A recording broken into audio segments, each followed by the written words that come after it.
So Yeah. let's get into the lamentable portion of things, which Mm-hmm. is when we're dealing with the deficiency, what are we going to see? Maybe kind of break down, if you don't mind, Dr. Maggie, Yeah. like what the less severe would be, Right. and then what would be the rather severe conditions that Yeah. doctors and healthcare providers would end up being aware or needing to be aware of, Yeah. right? Yeah. The more we'll say like lesser or mild symptoms with a B1 deficiency is there may be a like low or a carb intolerance where it's like if you have a lot of carbs, you may not feel the best. Hmm. Hmm. I mean, we could go on a whole podcast about that, but Right. or you just may feel better on a low carb diet in general. We may also recognize low neurotransmitters where we're not having that great dopamine response or low serotonin, or Hmm. we're having like slow cognition where it may kind of feel like almost like a brain fog. Yeah, yeah. Um, so that's more, and again, folate and vitamin K deficiency symptoms, which maybe we'll get into like another time, but because we mentioned that integration of B1 and folate and vitamin K, so we Yeah. could notice some of those deficiencies too. Um, I did want to talk about the causes of deficiencies. Yeah, please do. I mean, a simple cause, I guess, is a lack of dietary intake.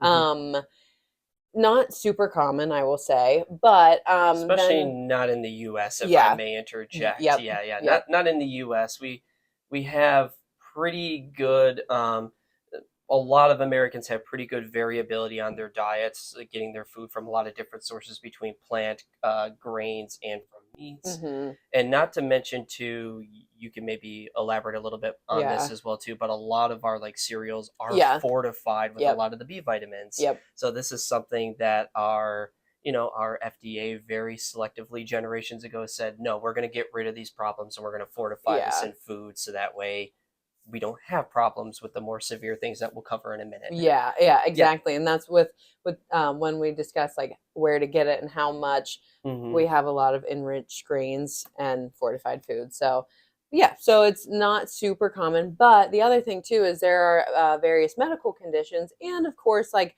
medications that can Hmm. lower the absorption of vitamin B1, and they can also increase the excretion of vitamin B1. So HIV/AIDS, diabetes, and alcohol dependence can, one, lower the absorption and also increase the excretion of thiamine. Hmm. Um, uh, uh, People that have had bariatric surgery are also at a high risk for thiamine deficiency. Oh, no kidding. Um, Okay. Toxic mold exposure, that's a whole other topic too, but high risk of thiamine deficiency.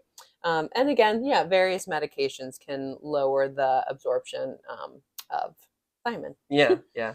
I'm glad you mentioned alcoholic dependency. The only other ones to kind of cross Yeah. reference against to just add a little bit more to that list is Crohn's disease, or Hmm. like so malabsorption with something like that. Yeah. It's one that just want to keep an eye on it as well too. Yeah. We have somebody that we're suspecting of struggling with anorexia. Then this might need to be a little bit of a conversation too.